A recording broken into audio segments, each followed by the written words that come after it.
Globalism and Globalization. What is globalism? The operation or planning of economic and foreign policy on a global basis. What is globalization? Globalization means the interconnection of national economies across the world. Some examples of globalization are trade, travel, communication, transportation, and culture. What is the difference of globalism and globalization? Many people would think that the two terms refer to the same phenomenon. However, there are important differences between the two. Globalism at its core seeks to describe and explain nothing more than a world which is characterized by networks of connections that span multi-continental distances. It attempts to understand all interconnections of the modern world. In contrast, globalization refers to the increase or decline in the degree of globalism. It focuses on the forces, the dynamism or speed of these changes. In short, consider globalism as the underlying basic network, while globalization refers to the dynamic shrinking of distance on a large scale. Globalism is thin. As it becomes thicker, globalization comes in. This means that being able to connect countries in the world through a more dynamic and faster way is globalization. As an example of thin globalism, let us take the global trade as an example. In the past, the Silk Road served as a trade route among countries in Europe and Asia. So what is Silk Road anyway? Where day and night coexist. Europe, Asia, spanning 11 time zones and an area of 50 million square kilometers. A global center for thousands of years. The Silk Road. This ancient transportation network that connected Europe and Asia spoke of the exploration and trekking of countless people, their joy and their failures in thousands of years of history.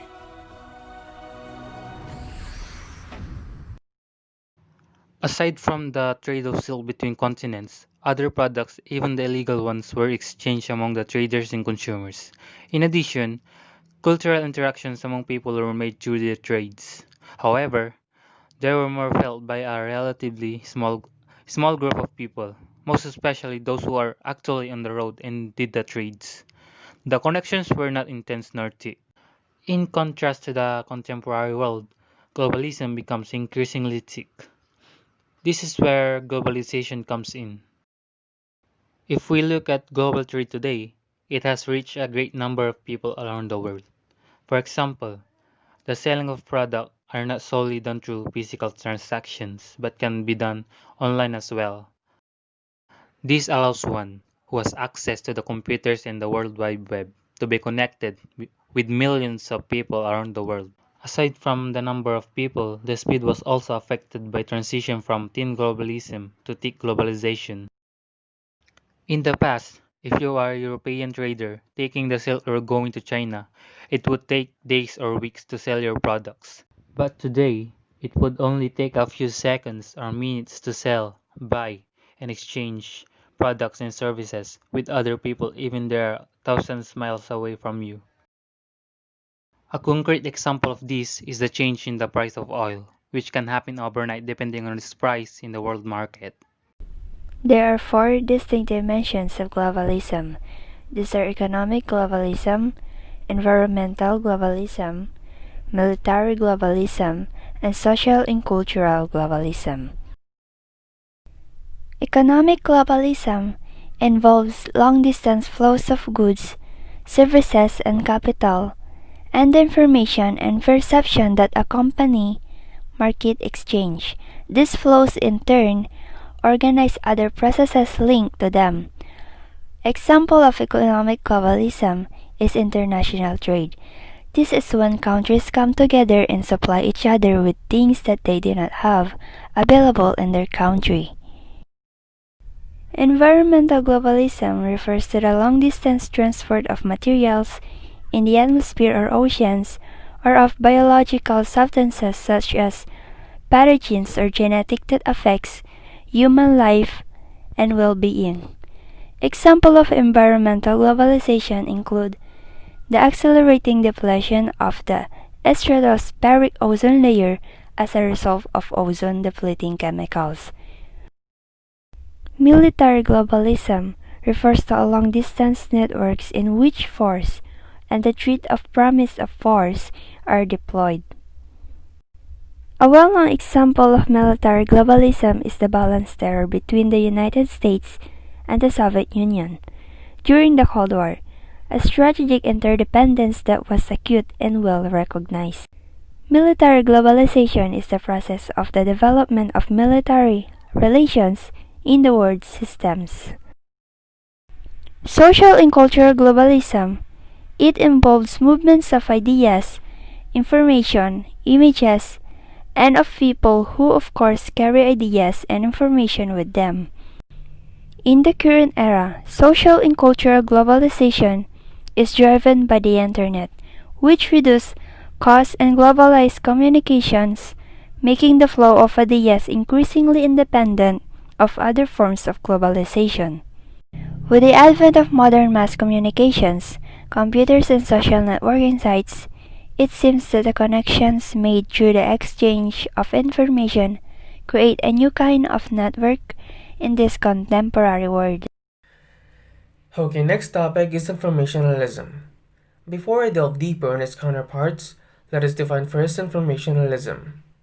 Okay, so what is informationalism? It is the technological paradigm associated with computer science and the modern telecommunication. So it is basically the embodiment of our technology, media, and the internet. These are electronic networks, and because of this, informationalism is linked with globalism. As was said earlier, these refers to the networks and connections of different countries. Informationalism, however, is the type of connections that exist through electronic devices.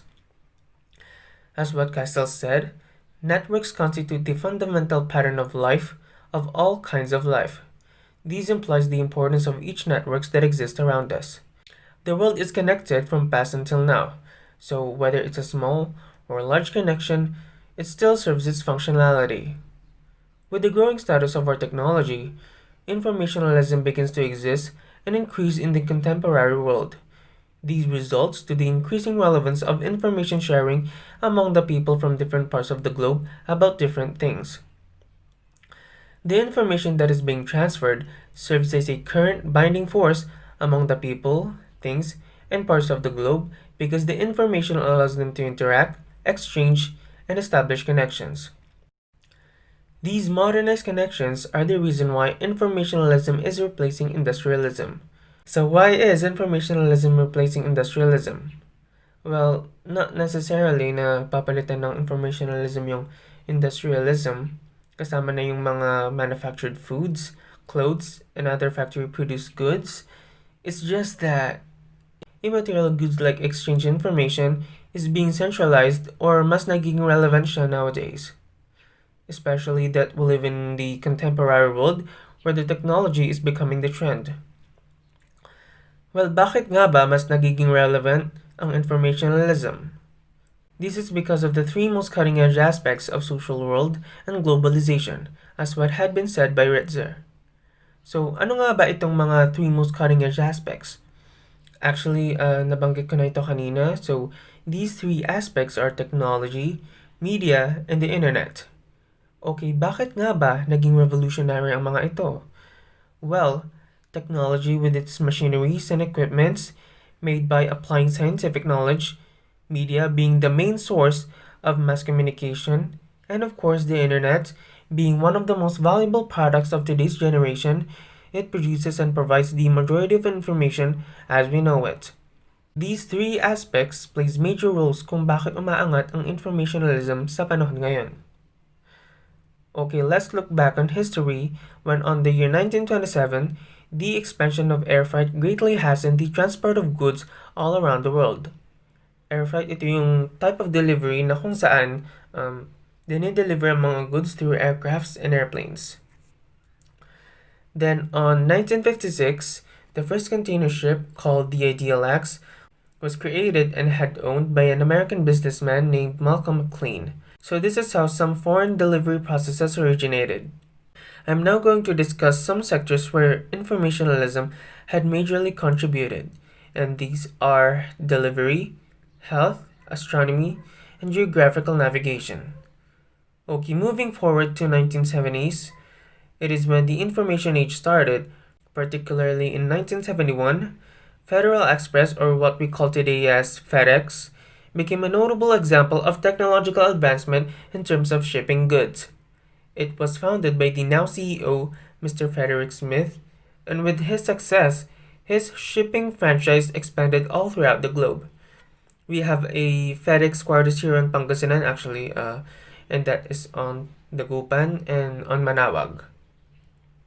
Since informationalism exists in the current generation, the use of computer technology had been notable on the medical field because it is used for checking our health through the inventions of MRIs, the magnetic resonance imaging, ultrasound, X-ray diagnosis, CAT or CT scan, and other laboratory processes.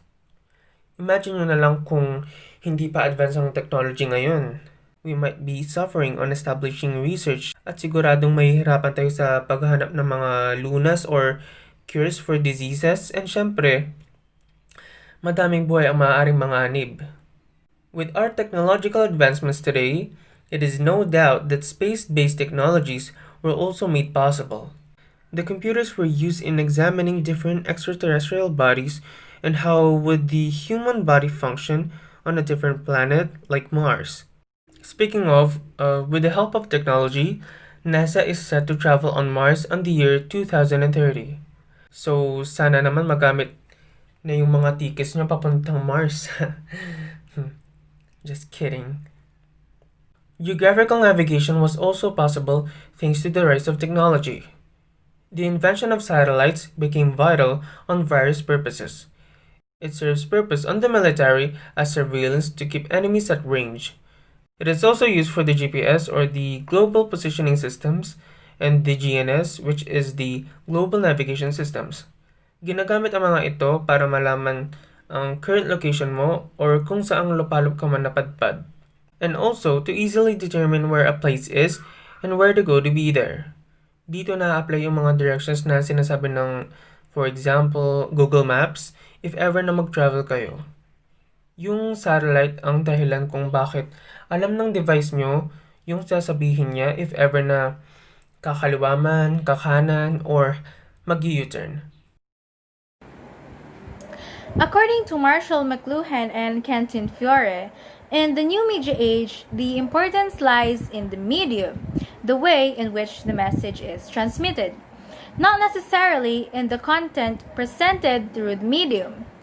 This means that television, radios, and newspapers have been shaping individual subjectivity and culture not only locally but globally. The idea being portrayed here is how important the different mediums are, such as modern technology, in influencing the personal beliefs and culture of the people, which reaches out to others internationally. In addition, the French social theorist Guy Debord in 1994 emphasized in his idea of media spectacle the sophistication and ubiquity of spectacular visual in televisions. This made TV news a form of entertainment. Although content matters in television broadcasts, visual spectacle or significance is an important element and perhaps the primary key to catch the attention of the audience. We all know that televisions play an important role in relaying information to people all around the globe. It is stated here that although the message or the information being relayed is important, attention catchers like jokes or fun trivias are also important in order to make the broadcast effective and to make sure that the message really reaches the target audience. When one mentions online social networking, spam, and computer viruses, it is the internet that binds them all. The internet is a mark of the contemporary world. According to George Ritzer in 2015, the internet has prompted a flat world thesis. Anyone can be involved in it, at least theoretically. This basically means that almost everything is being done online.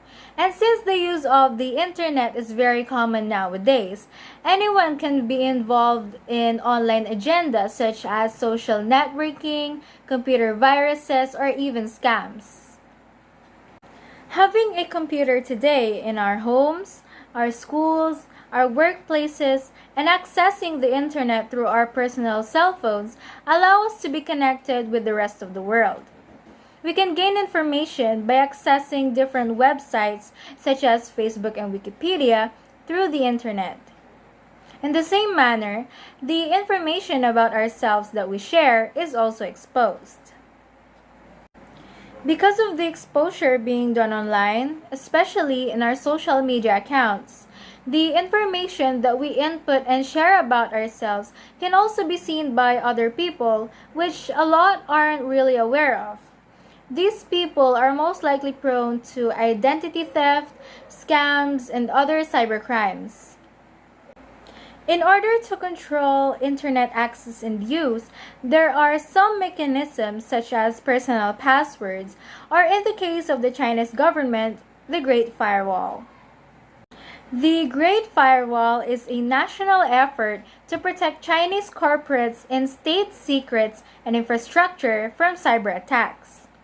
The initiative is overseen by the Chinese Ministry of Public Security, or MPS, and officially, the project is known as the Golden Shield. Sites blocked by the Great Firewall include Facebook, Twitter, the New York Times, and Google and its services, including YouTube. While globalization allowed the expansion of information, access to modern technologies is not a universal matter that is available to every person around the world. The internet and other technologies are limited by certain barriers. These barriers include lack of electricity, illiteracy, weak financial systems, and government regulations. So, of course, because of poverty, not knowing the use of gadgets, and other certain issues in our society, not everyone has access to modern technologies and to the internet.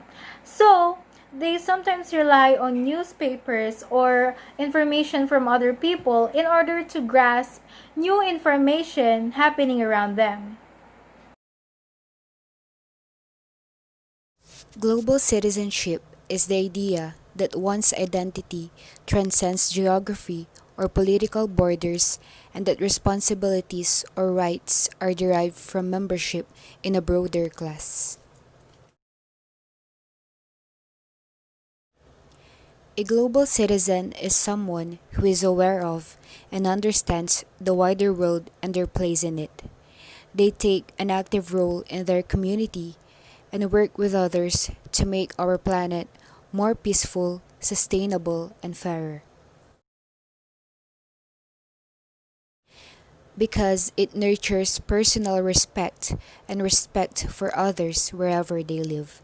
It encourages individuals to think deeply and critically about what is equitable and just, and what will minimize harm to our planet. Global citizens have an impact on ending extreme poverty through the actions they take. The effects of small actions are not always obvious, but by working together, specific and tangible outcomes are achieved.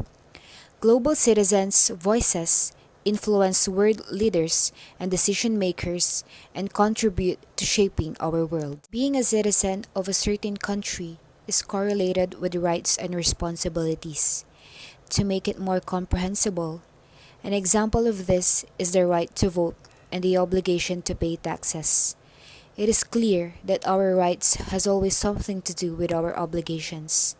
Both rights and obligations link the individual to the state. As a citizen, you need to be willing to engage and to spend time and effort to the community which you feel part of. As what I have said a while ago, citizens take an active role in their community. Citizens work with others to make our planet more peaceful, sustainable, and fairer. Community has traditionally been regarded as something very local. How then can the idea of citizenship be transferred to the global level? Cecilia Johanna van Peskai, as stated in Baraldi 2012, defined global citizenship as a moral and ethical disposition that can guide the understanding of individuals or groups of local and global context and remind them of their relative responsibilities within various communities. It means that global citizenship helps us to know on how to live a moral and ethical life that could also guide us to understand and remind us that we shouldn't only be a citizen of our country. Rather, we should be a citizen who knows and accepts our responsibilities. Global citizens are the glue which binds local communities together in an increasingly globalized world. In Van Paskai's words, as cited in Baraldi 2012, global citizens might be a new type of people that can travel within these various boundaries and somehow still make sense of the world. Global citizenship does not automatically entail a single attitude and a particular value with globalization. We must remember that globalization is not a single phenomenon. Rather, there are many globalizations. While some need to be resisted, others are welcomed and should be encouraged. There are bound to be multiple features for multiple globalizations. These globalizations created enemies because, according to one broad view, globalization failed to deliver its promises. There are three approaches to global economic resistance. Number one is the trade protectionism. It involves the systematic government intervention in foreign trade through tariffs and non-tariffs barriers in order to encourage domestic producers and deter the foreign competitors. The objective of trade protectionism is to protect a nation's vital economic interests, such as its key industries, commodities, and employment of workers. Protectionism is a policy of protecting domestic industries against foreign competition by means of tariffs, subsidies, important quotas, or other restrictions or handicaps placed on the imports of foreign competitors. Although there exists a widespread consensus regarding its inefficiency, trade protectionism is still popular since it shields the domestic economy from systemic shocks. Number two, fair trade. It aims at a more moral and equitable global economic system in which, for instance, price is not set by the market. Instead, it is negotiated transparently by both producers and consumers. For producers, fair trade is unique in offering four important benefits. Number one, stable prices that cover the costs of sustainable production. Number two, market access that enables buyers to trade with producers who would otherwise be excluded from the market. Number three, partnership producers are involved in decisions that affect their future. And number four, empowerment of farmers and workers. According to Nichols and Opel 2005, fair trade is a different approach to economic globalization, which emerged as a counter to neoliberal free trade principles. While it is popular among consumers in the North, it has met only limited acceptance among producers, according to Ritzer 2015. Its ability to supply a mass market and its applicability to manufacture products are also doubted. The third form of resistance to economic globalization relates to helping the bottom billion based on Collier 2007. Bottom billion book argues the real challenge of development is a small group of countries that are falling behind and often falling apart. The so-called bottom billion lacks infrastructures and has been disenfranchised. The opponents of globalization blame either westernization or global capitalism. Thus, the enemies resist globalization, especially when it comes to global economy and global governance. Increasing aid is only one of the many measures that are required. International norms and standards can be adapted to the needs of the bottom billion. The reduction of trade barriers would also reduce the economic marginalization of these people and their nations. When it comes to political globalization, increased accountability and transparency are the key issues. All political organizations at different levels should be more accountable for their actions because they are now surrounded by an ocean of opacity. Increased transparency has been aided by various mechanisms such as transnational justice systems, international tribunals, civil society, particularly the Transparency International. Like globalization, resistance to globalization is multiple, complex, contradictory, and ambiguous. This movement also has the potential to emerge as the new public sphere which may uphold progressive values such as autonomy, democracy, peace, ecological sustainability, and social justice. These forces of resistance are themselves product of globalization and can be seen as globalization from below. The impetus for such a movement comes from individuals, groups, and organizations which are oppressed by globalization from above.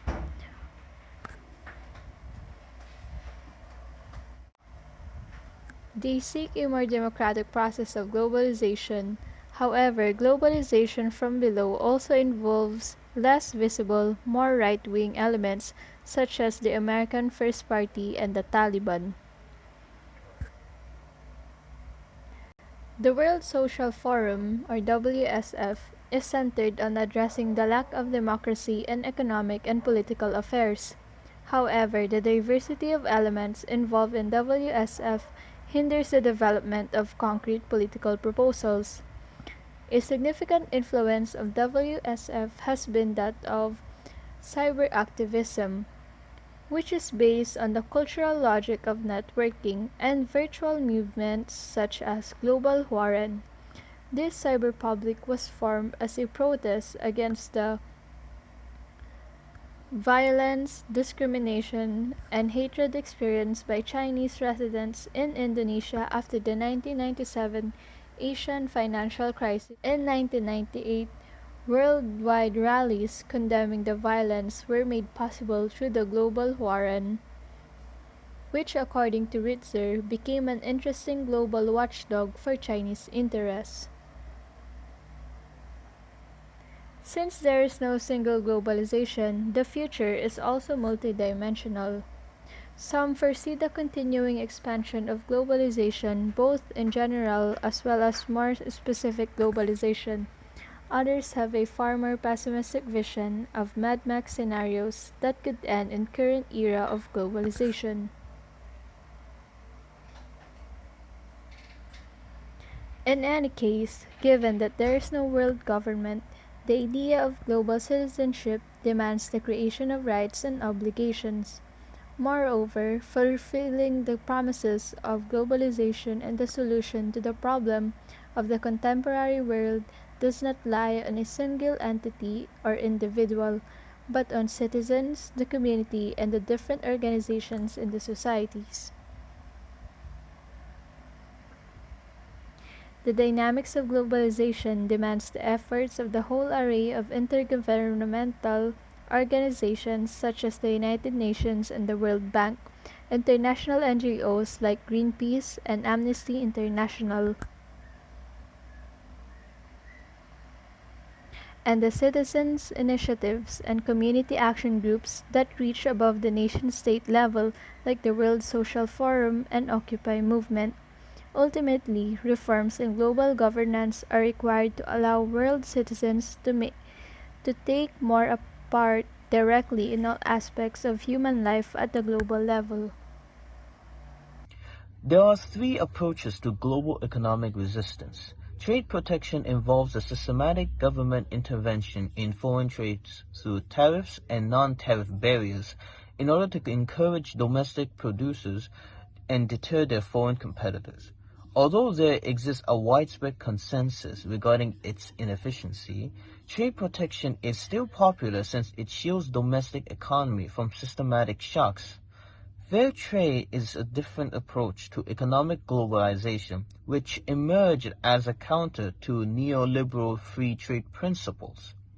Fair trade aims at a more moral and equitable global economic system in which, for instance, price is not set by the market.